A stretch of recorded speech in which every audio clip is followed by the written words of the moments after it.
کہ اسمبلی میں بھڑاس نکالی جائے. جس طرح جج صاحبان جو ہیں وہ ریمارکس دیتے ہیں اپنے یعنی جب سماعت کر رہے ہوتے ہیں, اسی طرح کے ریمارکس جو ہیں وہ اسمبلیوں میں بھی دے دیے جائیں, قومی اسمبلی میں اس طرح بھڑاس نکال لی جائے. وگرنہ قومی اسمبلی جو ہے اس کے پاس یہ اختیار نہیں ہے کہ وہ سپریم کورٹ کی تشریح کو رد کر دے. اس کے لیے 2/3 اکثریت چاہیے, جو اس وقت موجود نہیں ہے. تو میرا خیال ہے کوئی اس پہ جو حکمران جماعت ہے اس نے تو ووٹ حاصل کیے ہی نہیں تھے جو نشستیں اس کو مل رہی تھیں.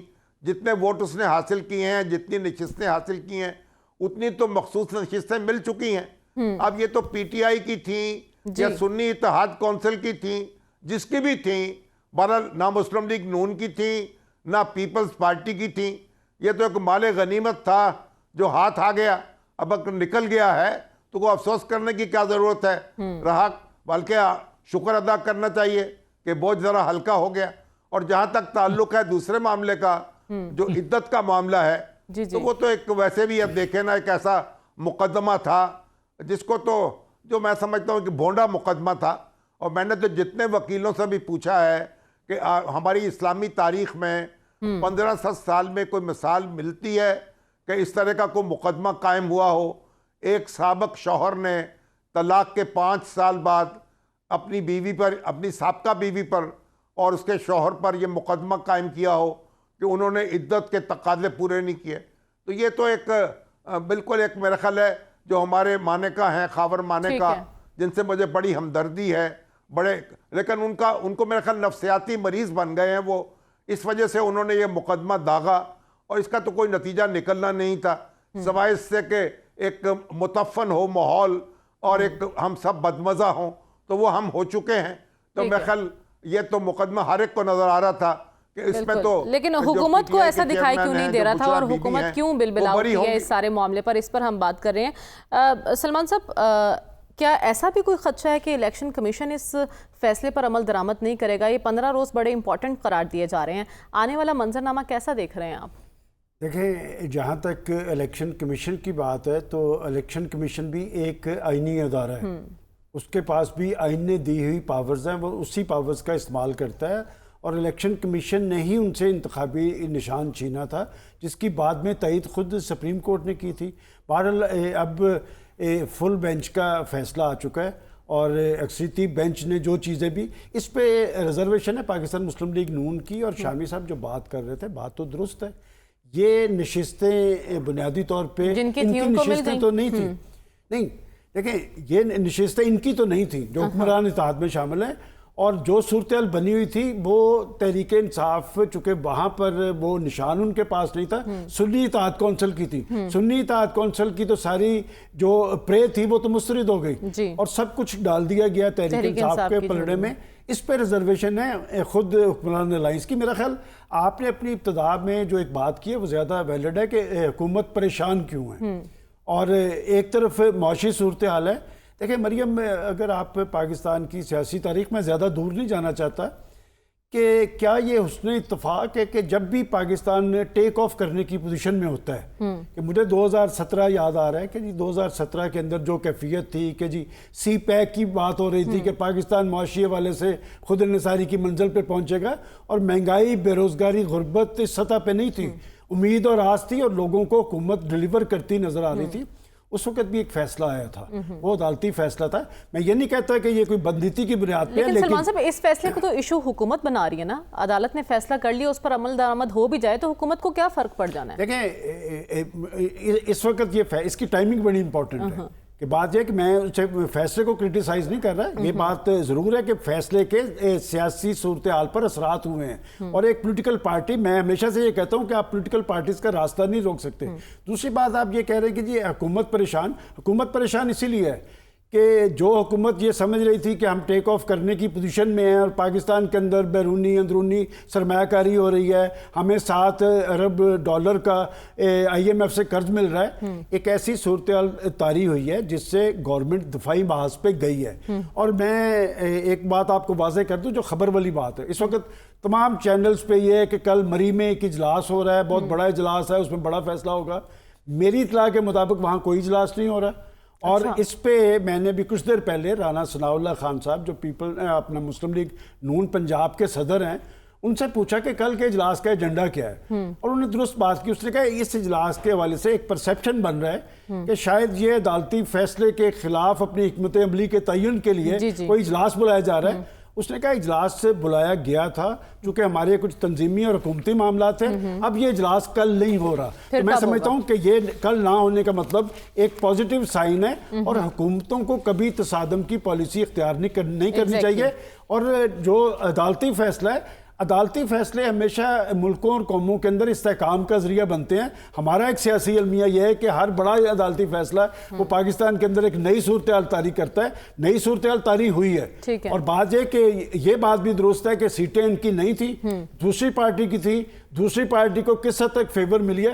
فیور تو انہیں ملی ہے. اور اچھی بات ہے کہ وہ دفاعی محاذ سے وہ جارحانہ حکمت عملی اختیار کر رہے ہیں، اور حکومت جو ہے دفاعی محاذ پہ اتنے جارحانہ کیوں ہو گئے ہیں یہ بھی ہم ڈسکس کریں گے. لیکن اس سے پہلے رسول بخش رئی صاحب، اسد قیصر صاحب یہ خدشہ ظاہر کر رہے ہیں کہ عدلیہ کے فیصلے پر حکومت تصادم کی طرف بڑھ رہی ہے. آپ کو ایسا لگ رہا ہے کہ اس فیصلے کے بعد حکومت کوئی ایسا قدم اٹھائے گی؟ دیکھیں، بیانات تو آئے ہیں جس سے کہ بو آتی ہے کہ وہ دل سے تسلیم نہیں کر رہے، اور جو باتیں کی گئی ہیں وہ عدلیہ سے تصادم کو ہوا دینے کے مترادف ہیں. لیکن میرا خیال یہ ہے کہ جس طریقے سے کل کا اجلاس ملتوی کیا گیا ہے، ہو سکتا ہے کہ سوچ یہ پیدا ہو رہی ہو کہ ہمیں معیشت پر توجہ دینی چاہیے. پاکستان کے سماجی مسائل ہیں، یہاں پہ مہنگائی، بے روزگاری ہے. تو ایک اور محاذ کھول کے حکومت کو کیا ملے گا کہ وہ فیصلے کو جتنا بھی بیانات دیں، اسمبلی میں بھی بے شک لے جائیں، وہاں دھواں تقریریں بھی کریں، فیصلہ تو تبدیل نہیں ہو سکتا. فیصلہ تبدیل ہونے کے لیے دوبارہ آپ کو سپریم کورٹ پہ جانا ہوگا، جس کا کہ ریویو کا حق کسی کو حاصل ہے، سب کو حاصل ہے جو اس میں فریق ہے. اس کے بعد کیا ہوگا یہ کچھ نہیں کہہ سکتے. لیکن اگر آپ فیصلہ تبدیل نہیں کر سکتے تو دانشمندی کی بات یہ ہے کہ آپ اسے نہ صرف تسلیم کریں بلکہ یہ کہیں کہ جی یہ ہمارا آئینی فرض بنتا ہے کہ ہم اس کو انفورس کریں. اس کے یہ الیکشن کمیشن آف پاکستان پر بھی ایک آئینی ذمہ داری ہے، حکومت پر بھی ذمہ داری ہے، تمام سیاسی اداروں پر ذمہ داری ہے. تمام معاملات اس طرح سے چلتے ہیں. میرا خیال ہے کہ جو اس وقت ہمیں قومی بحرانوں کا سامنا ہے، ان کے پیش نظر یہ بات بنتی نہیں ہے کہ اس قسم کے محاذ کھولے جائیں. فیصلے سپریم کورٹ میں جانے ہوں گے، اس لیے کہ سیاسی طور پر ہم بالکل ایسا لگتا ہے کہ سیاسی ادارے مفلوج ہیں، بالکل پیرالائزڈ ہیں، اور وہ ایک دوسرے کے ساتھ کوئی مفاہمت، کوئی بات چیت کا سلسلہ چل نہیں رہا.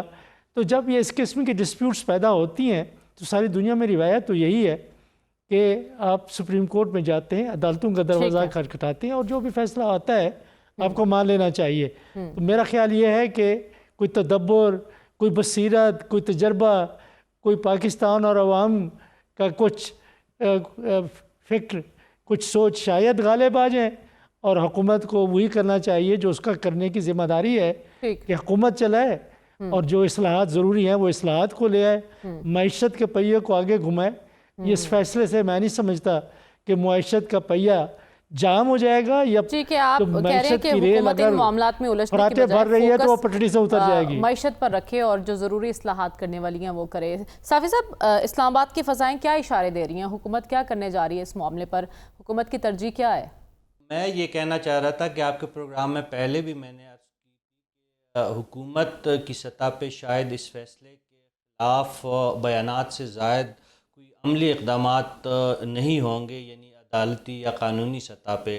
لیکن اسلام آباد میں یہ سرگوشیاں ہو رہی ہے کہ اب یہ ٹاسک جو ہے وہ اسپیکر قومی اسمبلی کو سونپا گیا ہے، اور اسپیکر قومی اسمبلی کو سابق ڈپٹی اسپیکر جو کافی مدت تک سٹے پہ رہے تھے قاسم سوری کے انداز میں استعمال کرنے کی کوشش کی جائے گی، اور اس فیصلے کی راہ میں کچھ رکاوٹیں پیدا کی جا رہی ہے. گوچہ یہ باتیں بھی اسلام آباد میں زیر گردش ہے، اور شامی صاحب نے جس طرح فرمایا کہ اب اس کے علاوہ کوئی چارہ نہیں ہے کہ اس فیصلے کو حکومت ایک اچھے اسپرٹ کے تحت امپلیمنٹ کروانے میں مدد کرے. گوچہ یہ فیصلہ امپلیمنٹ کروانے کی بنیادی ذمہ داری الیکشن کمیشن کی ہے، لیکن انتظامیہ کا ایک کردار اس پہ ضرور بنتا ہے. اب اگر اسپیکر اس میں رکھنے ڈالیں گے، ڈی نوٹیفیکیشن کی جو باتیں ہو رہی ہے، یا پارلیمانی جماعت کو تسلیم نہ تسلیم کرنے کی جو باتیں ہو رہی ہے، یا جو پہلے سے موجود ارکان اسمبلی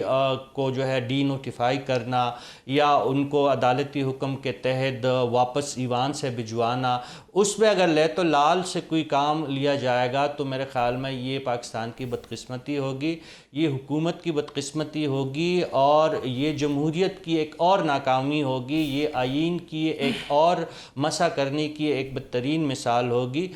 اب جس طرح ہم ایک دوسرے فریق کو یہ مشورہ دیتے ہیں کہ ہم کسی آئیڈیل دنیا میں نہیں رہ رہے، کسی آئیڈیل نظام کے تحت ہمارا نظام نہیں چل رہا، تو ہمیں کچھ لے دے کے اس نظام کو، لولے لنگڑی جمہوریت کو، اس کو آگے بڑھانا ہے. تو اس میں اب حکومت کو اس فیصلے کو تسلیم کرنا چاہیے جو جنوبی پنجاب میں ہوا ہے. صاحبزادہ امیر سلطان صاحب کی جو پراسرار گمشدگی ہے، اگر اس قسم کے اقدامات کیے جائیں گے، لوگوں کو اٹھایا جائے گا گرفتار کر کے، جو عدالت رہا کرتی ہے، حکومت گرفتار کرتی ہے، یہ طرز عمل اگر ختم نہیں ہوگی تو تصادم کی کیفیت کہاں جا کی رکے گی؟ پھر آپ کی بچت جو ہے، یا آپ کی ریاست کی مضبوطی، یا آپ کی معیشت کا جو حکومت کا دعویٰ ہے کہ انہوں نے پہیہ روانہ کر دیا ہے، اب پتہ نہیں کس طرح یہ روانہ ہوا ہے، عوام کو کچل کے اگر یہ پہیہ چلتا ہے تو پھر نہ ہی چلے تو بہتر ہے. لیکن یہ بات ضرور ہے کہ خزانے میں کوئی 9-10 ارب ڈالر کے لگ بھگ پیسے موجود ہے، اور 7 ارب کا ایک نیا پیکج پاکستان کو IMF سے ملنے جا رہا ہے. دوسری جانب اگر احسن اقبال صاحب جو عرضی لے کے گئے ہیں چین میں، اگر اس پہ کچھ عمل درآمد ہوتا ہے، گوچہ پاکستان نے چین سے مطالبہ کیا ہے کہ 15 ارب ڈالر کے جو قرضہ جات ہے اس کو رول بیک کیا جائے، اگر اس پہ بھی کچھ پیسے پاکستان کے خزانے میں بچتے ہیں تو یہ 20-25 ارب کا خزانہ، ڈالر کا خزانہ ہو جائے گا، تو اس کا بھی پھر کوئی فائدہ نہیں ہوگا. لہٰذا بہتر طریقہ یہی ہے کہ عدالتی فیصلوں کو تسلیم کیا جائے، آئین کے سامنے سر تسلیم خم کیا جائے. پارلیمان میں جو آپ بات کرنا چاہتے ہیں، جس طرح آپ نے جسٹس بندیال کے خلاف پارلیمان کے اندر جو ہے PDM 1 نے ایک فضا بنائی تھی اور ایک ادھم مچایا تھا، اگر آپ وہ کرنا چاہتے تو اب جی ہلکا کرے، آپ کو ایک آئینی امیونٹی حاصل ہے، لیکن اس کا بھی فائدہ نہیں ہے. مزید فضا مقدر ہوگی، مزید ایک دوسرے کے گریبانوں میں ہاتھ بڑھیں گے، اور مزید چینہ جپٹی ہوگی. لہٰذا دونوں فریقین کو اب حوصلے سے اور تدبر سے کام لیتے ہوئے ملک کو آگے چلانا چاہیے. اگر بالکل، آپ کہہ رہے ہیں یہ حکومت وقت کی ذمہ داری ہے کہ مصالحت پسندی سے کام لے، اور ان کا فوکس صرف اور صرف معیشت پر ہونا چاہیے، کیونکہ ایک فریق جو کہ اپوزیشن ہے، پاکستان تحریک انصاف، آلریڈی ہمیں جارحانہ طرز عمل اپنائے ہوئے دکھائی دے رہی ہے. ہم نے یہ بھی دیکھا کہ عدالتی ریلیف کے بعد PTI کے طرز عمل میں، طرز سیاست میں بھی کوئی فرق نہیں آیا. وہ آرٹیکل 6 لگانے کی باتیں کر رہی ہے، جلسوں کی باتیں کر رہی ہیں، اور اس کے ساتھ ساتھ نئے انتخابات کا مطالبہ بھی کر رہی ہے. تو PTI کیوں جارحانہ طرز عمل اپنائے ہوئے ہے؟ اسی پر ہم بات کریں گے اس بریک کے بعد. اسٹے ود اس.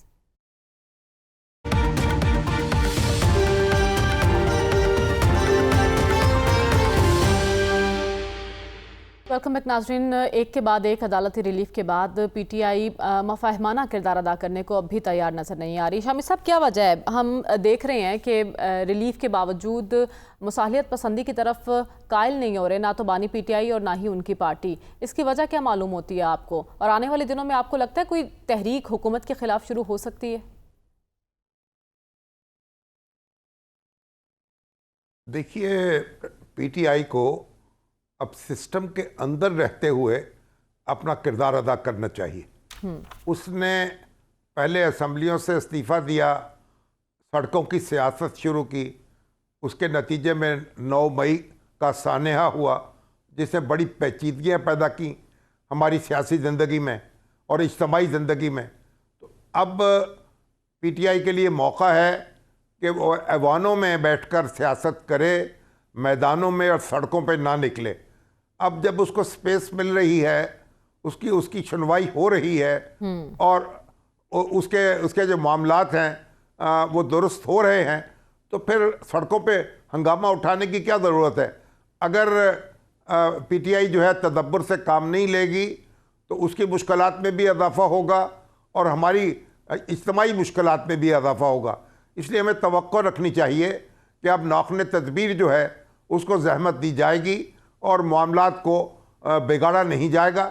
یعنی یہ توقع ہم رکھ سکتے ہیں اور ہمیں موقع دینا چاہیے کہ پی ٹی آئی جو ہے اپنے آپ کو سنبھالے اور اس معاملے میں کوئی فیصلہ کرے.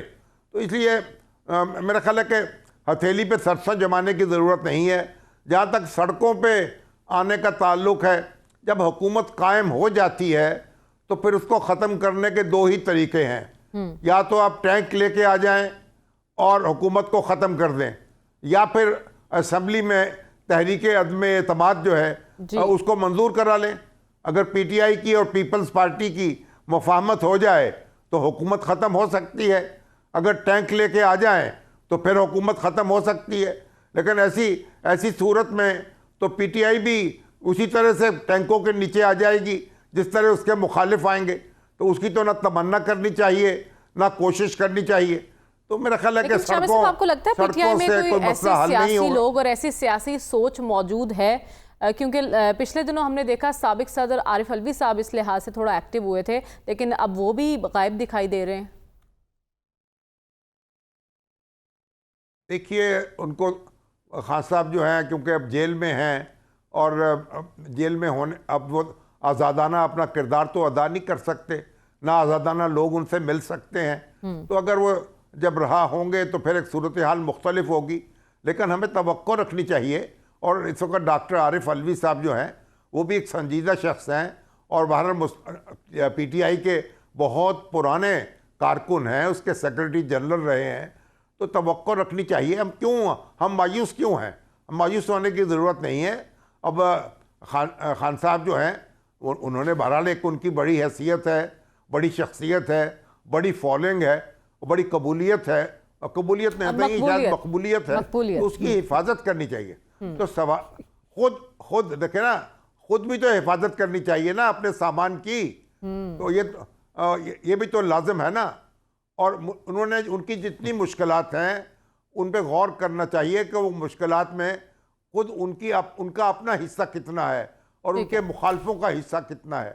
تو میرے خیال اپنے حصے کو کم کریں تو انشاءاللہ معاملات بہتر ہوتے چلے جائیں گے اور ان کے راستے کشادہ ہوتے چلے جائیں گے. ٹھیک ہے، آپ کہہ رہے ہیں مقبولیت ہے اور اگر کوئی راہ پیدا کرتے ہیں مذاکرات کے تو شاید قبولیت بھی ہو جائے، لیکن اس وقت قبولیت نہیں ہے، مقبولیت تو بہت زیادہ ہے. تو خان صاحب کو بھی اس کا ادراک ہے کہ قبولیت نہیں، ایسے میں وہ مطالبہ کریں نئے انتخابات کا.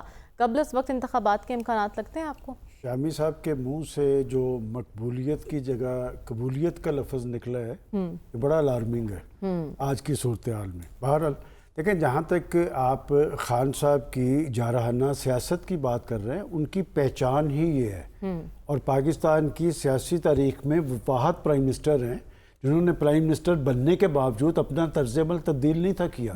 وہ اسی پہ کاربند ہے اور اسی لیے آپ دیکھیں کہ وہ پاکستان کی کسی پولیٹیکل فورس سے مذاکرات کرنے کے خواہاں بھی نہیں ہیں. جہاں تک آپ انتخابات کی بات کر رہے ہیں، دیکھیں بات یہ کہ وہ انتخابات کس طرح کے انتخابات چاہتے ہیں. 2018 والے چاہتے ہیں، 2024 والے چاہتے ہیں. چونکہ یہ بھی میں آپ کو تاریخ کے حوالے سے بتا رہا ہوں کہ سوائے 2018 کے انہیں پاکستان کے ہر انتخابات کے اندر دھونس اور دھاندلی نظر آئی ہے. اور 2018 کے بارے میں کچھ نہیں کہتا. کل بھی یہاں پر بات ہوئی تھی، پروفیسر صاحب بیٹھے تھے، میں نے اس لیے ان کے احترام میں نہیں بتایا کہ 2018 میں کیا کچھ نہیں تھا ہوا. دراصل پاکستان کی ضرورت شفاف انتخابات ہیں اور شفاف انتخابات جو ہیں وہ انتخابی اصلاحات کے ساتھ مشروط ہوتے ہیں. دنیا کے جمہوری معاشروں میں پولیٹیکل فورسز ایک چھت کے تلے بیٹھتی ہے اور بیٹھ کے شفاف اور آزادانہ انتخابات کے لیے رولز طے ہوتے ہیں، ایک پروگرام طے ہوتا ہے. کس نے طے کرنے تھے؟ یہ ان کی بھی حکومت آئی، کچھ نہیں ہوا. ایک چیز ہے ہمارے ہاں پارلیمنٹ، ہمارے ہاں یہ پارلیمنٹ جس مقصد کے لیے بروئے کار لائی جاتی ہے، مقصد کے لیے بنی ہے، یہ ایک آئینی ادارہ ہے. آج تک میں نے نہیں دیکھا کہ پاکستان کے سنجیدہ ایشو ان پہ کوئی ڈسکشن ہوئی ہو. پاکستان کی ساری پولیٹیکل لیڈرشپ برسر اقتدار آنے کے بعد یہ کہتے ہیں کہ ہم پارلیمنٹ کو جواب دیں گے. کوئی پرائم منسٹر خود کو پرائم منسٹر کے پارلیمنٹ کے سامنے جواب دے نہیں سمجھتا. جو دوسروں پہ اعتراض کرتے تھے، جب وہ پرائم منسٹر بنے تو انہوں نے بھی آ کے پارلیمنٹ سے رجوع کرنا چھوڑ دیا. اور سب سے بڑا المیہ مریم صاحبہ یہ ہے کہ پاکستان کے جو ریئل ایشو ہیں، جو پولیٹیکل ایشوز ہیں، جس ملک کے اندر سیاسی قوتیں یا سیاسی لیڈرشپ اپنے معاملات بھی بیٹھ کر طے نہ کرے اور ہر معاملہ سپریم کورٹ کے سامنے چلا جائے، تو پھر اس کا کیا جواز ہے؟ آج پاکستان جس نیچ پہ پہنچا ہے، اس میں کیا پاکستان کی حکومتیں اس کی ذمہ دار نہیں ہے؟ آپ کو یاد ہوگا کہ میں نے یہاں مسلسل آپ کو کہتا رہا کہ جی پاکستان کے جو بڑے ایشوز ہیں ان پہ فیصلے سپریم کورٹ کے اندر ہوں گے. اس کا مطلب یہ پارلیمنٹ جس پہ اربوں خربوں خرچ ہوتے ہیں، یہ کس چیز کا جواز ہے؟ یہ کس چیز کا علاج ہے؟ میں سمجھتا ہوں جب تک فیصلے پارلیمنٹ کے اندر نہیں ہوں گے، نہ پاکستان کے اندر سیاسی استحکام آئے گا، نہ ہم معاشی استحکام تک پہنچ پائیں گے. الیکشن کی بات ہے، جہاں تک دیکھیں الیکشن آپ نے کروا کے دیکھ لیے، 2018 کے بعد کیا ہوا؟ کسی نے اس الیکشن کو نہیں مانا. 2024 کے الیکشن کو تحریک انصاف نہیں مان رہی. جب تک یہ صورتحال قائم رہے گی، کیا پاکستان کے اندر سیاسی استحکام قائم رہے گا؟ اور یہ جو ایک مائنڈ سیٹ ہے نا، میں نہ مانوں والا مائنڈ سیٹ، اب پاکستان آگے کی طرف اگر جانا ہے تو پاکستان کی پولیٹیکل لیڈرشپ کو اپنے طرز عمل میں تبدیلی لانے پڑے گی اور پاکستان کے آئین کو احترام دینا پڑے گا. اگر کوئی شخص یہ سمجھتا ہے کہ میں آئین قانون اور ریاست سے بالا تر ہوں، جو میں چاہوں گا وہ ہوگا، تو ایسے نہیں ہوگا. اسی مائنڈ سیٹ نے ان کو اس حالات سے دوچار کیا. لیکن یہ جو آپ آئین کی بالادستی کی باتیں اور پارلیمنٹ میں خود کو جواب دہ کرنے کی باتیں کر رہے ہیں، المیہ یہ ہے کہ اس اپوزیشن میں آ کر یہ سارا سبق یاد آ جاتا ہے، جیسے اقتدار ملتا ہے تو یہ سبق بھول جاتے ہیں. رسول بخش رئیس صاحب، پی ٹی آئی ملک گیر مزاحمت کرنے کی بات بھی کر رہی ہے. 14 اگست کو مینار پاکستان میں جلسہ کرنے کا ارادہ بھی رکھتی ہے. اجازت ملتی ہے نہیں ملتی یہ الگ بات ہے، لیکن اس کے علاوہ دوسری جماعتوں سے رابطے بھی ہو رہے ہیں. آج جماعت اسلامی کے امیر سے بھی ان کی بات چیت ہوئی ہے کہ ہم آئین کی بالادستی کے لیے مل کر آگے بڑھیں گے، بھرپور کردار ادا کریں گے. تو کیا وجہ آپ کو پی ٹی آئی کیوں مفاہمت کی طرف آتی ہوئی دکھائی نہیں دے رہی؟ اس کی بنیادی وجوہات 3 ہی ہیں جو ان کے 3 مطالبات ہیں. ایک تو وجہ یہ ہے کہ عمران خان صاحب ایک مقدمے سے عدالت سے نکلتے ہیں تو 12 مقدمے لے کے اور وہاں پہ لوگ پہنچ جاتے ہیں. تو اس کی ذمہ دار تو حکومت ہی ہے کہ حکومت اس کے بارے میں کیا کر رہی ہے. جس طرح نیب کے لوگ گئے، پھر مائی 9 کے حوالے سے کوئی 12 مقدمات اور درج کیے گئے. یہ ایک وجہ ہے کہ حکومت کے کئی نمائندے ایسے ہیں جو بار بار کہہ چکے ہیں کہ پاکستان میں استحکام اور معیشت کو اگر آپ چاہتے ہیں تو ہمیں عمران خان کو جیل کے اندر رکھنا ہوگا. اگر یہ سوچ ہے تو مفاہمت کیسے ہو سکتی ہے؟ دوسری جو وجوہات ہیں کہ تحریک انصاف کے لوگ بار بار گرفتار ہو رہے ہیں. صنم جاوید کو میں ذاتی طور پر تو نہیں جانتے، لیکن اب ملک میں کون ہے جو ان کو نہیں جانتا، اور ان کی وجہ شہرت یہی ہے کہ ایک مقدمے سے عدالت ان کو رہا کرتی ہے تو دوسرے مقدمے میں اس کو گرفتار کیا جاتا ہے.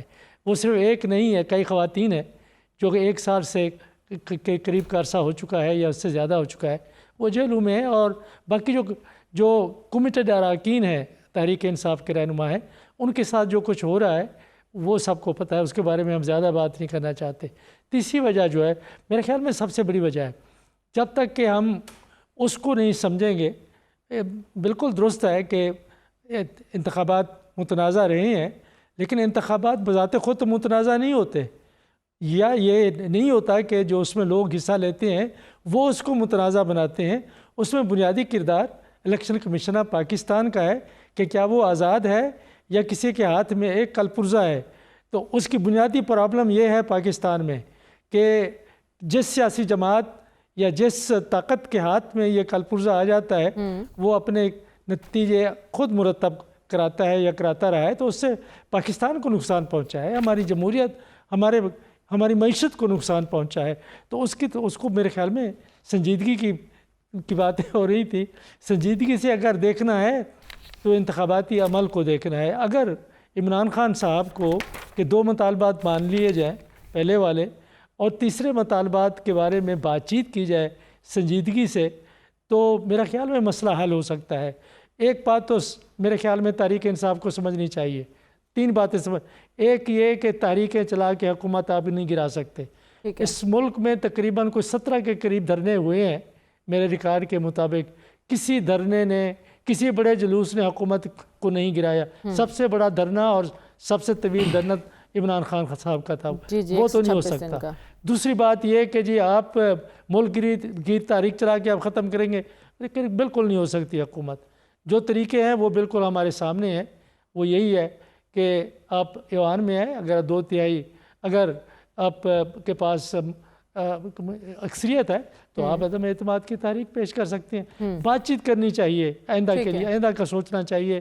کیا عمران خان صاحب اور تحریک انصاف کے لیڈر اس بارے میں سوچنے کہ اس وقت صلاحیت رکھتے ہیں، یا ابھی وہ اسی سیاست میں گم ہو جانا چاہتے ہیں؟ بالکل کہ ہم دیکھ لیں گے، یہی المیہ ہے نا کہ نہ تو پی ٹی آئی یعنی کہ اپوزیشن ایک قدم پیچھے ہٹنے کو تیار ہے، نہ ہی حکومت ایک قدم پیچھے ہٹنے کو تیار ہے۔ اس ساری صورتحال میں صافی صاحب، کیا جمہوری سسٹم کے لیے کوئی خطرہ تو نہیں ہے؟ دیکھیں، سسٹم کو خطرہ تو آپ کے سامنے ہے کہ خطرات موجود ہے۔ یہ سسٹم تو ویسے بھی جو بہت بمشکل چل رہا ہے، اور اس میں اگر سیاسی مقاسمت اور سیاسی دشمنیوں کو مزید ہوا ملے گی تو ظاہر خطرات تو ہر وقت ہمارے سر پہ منڈلاتے رہتے ہیں۔ ہمارے ہاں تو کوئی کامل جمہوریت یا کامل پارلیمانی نظام تو کبھی قائم نہیں ہوا۔ اس لیے سیاسی جماعتوں کو ایک دوسروں کی غلطیوں کو درگزر کرنا چاہیے، اپنی اناؤ کو اس کو دفن کرنا چاہیے۔ اگر دفن نہیں کر سکتے تو ایٹ لیسٹ اشتعال نہ پلائے۔ بات کرنے میں کیا حرج ہے؟ ٹھیک ہے، ایک فریق کے بارے میں ہم جانتے ہیں کہ ان کا رویہ جارحانہ ہے، تو دوسرا فریق تو مصلحت پسند ہے۔ دوسرے فریق میں تو آصف علی زرداری کا بھی دعویٰ ہے کہ وہ مفاہمت کا بادشاہ ہے، تو اس وقت کہاں گئی ان کی مفاہمت؟ چلے نواز شریف صاحب کو اپنی کوئی عناد ہے، وہ کوئی ان کو رنجش ہے، وہ اپنی جگہ بھی ٹھیک ہے، چلے وہ بات نہیں کرتے۔ زرداری صاحب کیوں نہیں پہل کرتے؟ اس سے پہلے اسی منصب پہ ڈاکٹر عارف علوی صاحب بیٹھے تھے، انہوں نے کافی کوششیں کی تھی۔ تو زرداری صاحب اب آئے، اب وہ مرد حر جو ہے وہ ایک نیا نعرہ مستانہ بلند کر کے سیاسی فضا کو مزید وہ پراگندہ کر رہے، یعنی وہ کہہ رہے کہ ہم بنا سکتے ہیں تو گرا بھی سکتے ہیں۔ تو یہ کیا اشارے ہے جب اس سائٹ پہ بھی یہ حالت ہے؟ دوسری سائٹ پہ ابھی شامی صاحب بھی فرما رہے تھے، سلمان صاحب بھی اکثر ذکر کرتے رہتے، جو ان کے دوست ہے ڈاکٹر عارف علوی صاحب، انہوں نے تو اپنی کوشش کی۔ آج کہاں ہے وہ ڈاکٹر عارف علوی صاحب؟ وہ کیوں سامنے نہیں آتے؟ پرویز الہی صاحب بزرگ سیاستدان ہے، سب سے راہ و رسم ہے ان کی، وہ جیل سے رہائی کے بعد ان کو کردار کیوں نہیں ادا کرنے دیا جاتا ہے؟ شفقت محمود صاحب کہاں ہے؟ محمود خان چکزے کہاں گئے؟ یہ حامد خان صاحب کہاں گئے ہیں؟ میں اس فریق کی بات کر رہا ہوں۔ چلے ہم نواز شریف صاحب اور شہباز شریف صاحب کو ایک سائٹ پہ رکھتے ہیں۔ صافی صاحب، یہ بھی تو ہو سکتا ہے کہ پس پردہ کوئی ابھی بھی دروازہ کھٹکھٹا رہا ہو؟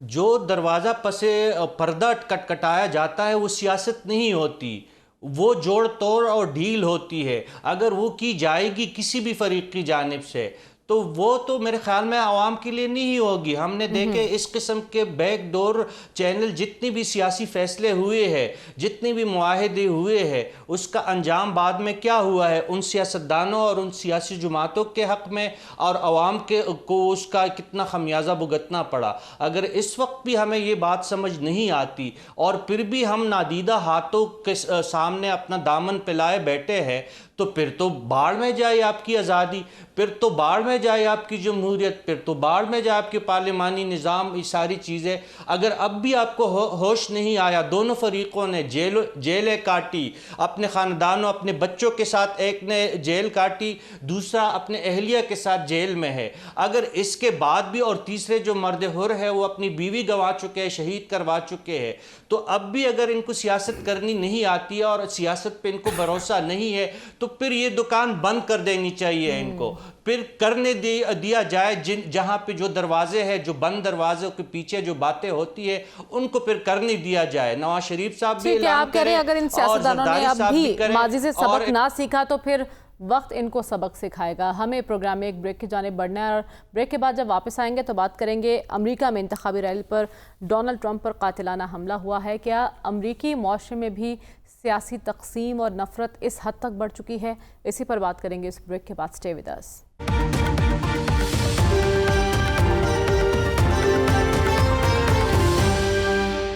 ویلکم بیک ناظرین. امریکہ میں سابق صدر ڈونلڈ ٹرمپ پر انتخابی ریلی کے دوران قاتلانہ حملہ ہوا اور وہ اس حملے میں بال بچ گئے ہیں، جبکہ اس گولی کی زد میں ایک شخص آ گیا ہے اور 2 افراد زخمی بھی ہیں. لیکن شامی صاحب، یہ جو کچھ ہوا ہے امریکہ میں سابق صدر ڈونلڈ ٹرمپ کی انتخابی ریلی کے دوران، اس تمام تر واقعے کو آپ کس طرح سے دیکھ رہے ہیں؟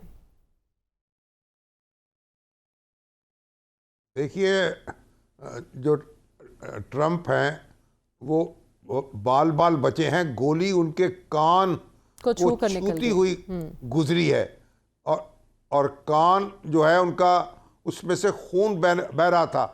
اس کا مطلب ہے کہ 1 سینٹی میٹر بھی اگر گولی آگے آ جاتی تو وہ یعنی ہلاک ہو جاتے. تو یہ تو امریکہ جو ہے ایک بہت بحرانی کیفیت سے بچ گیا ہے، اور جس شخص نے نشانہ بنایا ہے وہ تو لگتا ہے کہ وہ بڑا ٹرینڈ تھا، کیونکہ اس نے تو 20 سالہ نوجوان تھا وہ تھامس گولی چلائی ہے. لیکن اس تمام تر واقعے کے ابھی تک محرکات سامنے نہیں آئے کہ اس کا مقصد کیا تھا. اب اس کو، کیونکہ اس کو بھی ہلاک کر دیا گیا ہے، اب دیکھیں اس کی تفصیلات سامنے آ سکیں گی یا نہیں آ سکیں گی. خود ٹرمپ ہیں، انہوں نے بھی ایک انتہا پسندی کو بڑھاوا دیا ہے امریکہ میں. آپ کو پتہ ہے کہ 3 سال پہلے خود امریکی کانگریس پہ حملہ ہوا تھا جس طریقے سے، اور پھر اس کے بعد امریکہ کے اندر بھی وہ کہتے ہیں کہ 900 کے قریب جو ہیں انتہا پسند تنظیمیں جو ہیں وہ کام کر رہی ہیں، اور ایک انتہا پسندی کو وہاں بھی فروغ مل رہا ہے. اور جو یعنی گورے امریکنز ہیں ان کو مسلسل ان کے جذبات کو ابھارا جا رہا ہے. تو بہرحال اس کی وجوہات تو بعد میں معلوم ہوگی. اور یہ جو سوشل میڈیا ہے وہ بھی، اس نے بھی ایک کوہرام بچا رکھا ہے پوری دنیا میں، کیونکہ جو سوشل میڈیا کے پلیٹ فارم ہیں وہ قانون کے سامنے جواب دہ نہیں بنائے جا رہے، اس لیے وہ اس طرح سے معاملات کو بڑھاوا دیا جاتا ہے اور اس طرح خبریں پھیلائی جاتی ہیں. بہرحال اب امریکن سوسائٹی کو چیلنج درپیش ہے.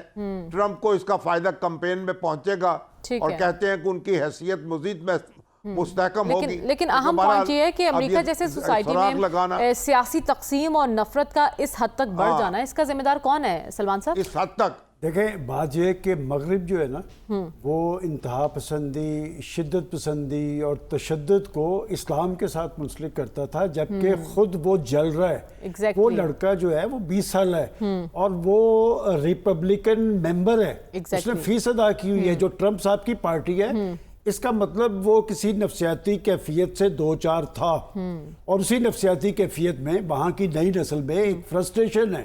وہ کیوں ہے؟ دیکھیں، بات یہ ہے کہ آپ اسلام کو تو ٹارگٹ کرتے نظر آ رہے ہیں، آپ کے اپنے ایٹیچیوڈ پولیٹیکل نہیں ہیں. ٹرمپ صاحب کا بھی جو شامی صاحب حوالہ دے رہے ہیں، کیا ٹرمپ صاحب کا طرز عمل جو ہے وہ سیاسی ہے؟ وہ بھی ایک انتہا پسند ہے. اور اسی وجہ سے آپ دیکھیں کہ امریکہ جسے ہم سمجھتے تھے بڑا مہذب ملک ہے، ایک سپر پاور ہے، یہ سارے رجحانات وہاں پر پیدا ہو رہے ہیں. یہ سارے رجحانات دیگر ممالک میں. اور فرانس کے پرائم منسٹر نے تو بہت اچھی بات کی ہے، اس نے کہا کہ یہ جمہوریتوں میں تشدد کا عنصر جو ہے یہ سب کے لیے لمحہ فکری ہے. تو میں سمجھتا ہوں کہ عالمی امن بھی اس بات کے ساتھ منسلک ہے. جو پولیٹیکل لیڈرشپ ہے یا ریلیجس لیڈرشپ ہے، وہ کم از کم اپنے طرز عمل کو شائستہ بنائیں، انہیں مہذب بنائیں، اور لوگوں کو اپیل کریں کہ وہ اپنا طرز عمل روی اس میں اختیار کریں. ٹھیک ہے. رسول بخش رئی صاحب، امریکہ جیسے معاشرے کے لیے ایسا واقعہ کتنا الارمنگ ہے؟ دیکھیں، یہاں جو تصویر ہے امریکہ کی کہ وہاں پہ ہر چیز خوبصورت ہے، بہت اعلیٰ ہے، وہ ایسا بالکل نہیں ہے. وہاں بھی مسائل ہیں. 1865 میں ابراہم لنکن کو قتل کیا گیا تھا، اور وہ ہیں جنہوں نے کہ غلاموں کو آزادی دلائی تھی. پھر 1963 میں میرے خیال میں 22 اکتوبر کا دن تھا کہ جان ایف کینیڈی کو قتل کیا گیا، اور پھر 3 دن کے بعد ان کا جو قاتل تھا وہ کسی اور نے، ایک کلب کا اونر تھا جیک روبی، اس نے اس کو قتل کر دیا. پھر 1968 میں آپ دیکھیں کہ یہ ہمارے مارٹن لوتھر کنگ صاحب جنہوں نے کہ سول رائٹس کی موومنٹ چلائی تھی، ان کو قتل کر دیا گیا. اور بابی کینیڈی کہ جو ڈیموکریٹک پرائمری ہیں وہ تو ون کر چکے تھے، ان کو لاس اینجلس میں 1968 میں قتل کر دیا گیا. 1981 میں حملہ ہوا رونالڈ ریگن کے اوپر حملہ ہوا. تو یہ حملے ماضی میں میں نے آپ کو یہ بتایا یہ ہوتے رہے ہیں. اور شامی صاحب نے بالکل درست فرمایا کہ وہاں پہ نسل پرستی کی جو شدت پسندی ہے وہ اتنا گہری ہے کہ لوگوں نے ملیشیاز بنا رکھے ہیں. آپ نے سنا ہوگا ایک میک وے جس نے کہ ایک فیڈرل بلڈنگ کے اوپر ایک ٹرک سے حملہ کیا تھا ایکسپلوسو کے ساتھ اور تقریباً کوئی 60-70 لوگ اس میں ہلاک ہوئے تھے اور پھر اس کو سزائے موت ملی تھی. یہ وہ کون لوگ تھے کہ ایسے لوگ وہاں پہ موجود ہیں جو فیڈرل گورنمنٹ کو مختلف ریاستوں میں اپنا بہت بڑا دشمن سمجھتے ہیں. جو امریکی سوسائٹی کا ڈوئل سٹینڈرڈ ہے نا، جیسا کہ سلمان صاحب نے کہا کہ اسلام کے ساتھ ہمیشہ وہ انتہا پسندی اور شدت پسندی کو جوڑتے رہے. وہاں ایسا کوئی بھی واقعہ ہو جائے تو وہ اس کو نفسیاتی مریض قرار دے دیتے ہیں، لیکن ہم سے کوئی چیز جوڑنی ہو، اسلام سے جوڑنی ہو تو دہشت گرد قرار دے دیا جاتا ہے. صافی صاحب، یہ جو ڈوئل سٹینڈرڈ ہیں امریکی سیاست کے اور امریکی سوسائٹی کے، اس کے نتائج کیا ہوں گے؟ دیکھیں، ہم تو یہی بات آپ کے پروگرام میں بھی کہتے رہے اور ہمارا جو یہ خطہ ہے اس بات کی گواہی دیتا ہے کہ امریکہ کی نسل پرستی، بنیاد پرستی، اس پہ تو کوئی دو رائے نہیں ہے. اس پہ دیکھیں اسرائیل کیا کر رہے ہیں اور کس کی اما پہ غزہ میں کر رہے ہیں. میں ایک لارجر سینس میں بات کر رہا ہوں. افغانستان کو کس نے کنڈرات بدل دیا ہے، عراق کو کس نے تباہ و برباد کیا ہے، شام میں جو خون کی ندیاں بہہ رہی ہے وہ کس کی وجہ سے بہہ رہی ہے؟ یہی امریکی اسٹیبلشمنٹ اور یہی امریکی سیاسی جماعتیں اور یہی کانگریس اور یہی ریپبلکن اور یہی ڈیموکریٹس ہی ہوتے ہیں جن کی وجہ سے اور جن کی شے پہ یہ ساری چیزیں براہ راست یا بالواسطہ طور پہ ہوتی ہے. دوسری بات ہے کہ امریکہ کے اندر جو بنیاد پرستی ہے اور قدامت پسندی ہے وہ روز اول سے موجود ہے. ڈاکٹر صاحب نے آپ کو بتایا کہ 16-17 صدور کے خلاف اور سربراہ مملکت کے خلاف قتل اور اقدام قتل کے واقعات وہاں پہ رونما ہو چکے ہیں.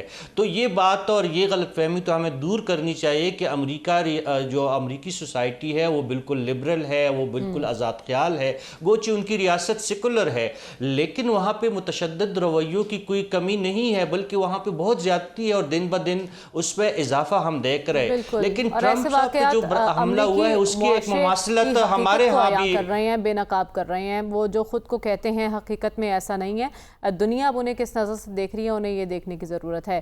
پروگرام کا وقت ختم ہوا جاتا ہے، ہمیں اجازت دیجیے. آپ سے انشاءاللہ اب اگلے ہفتے ملاقات ہوگی. اللہ حافظ.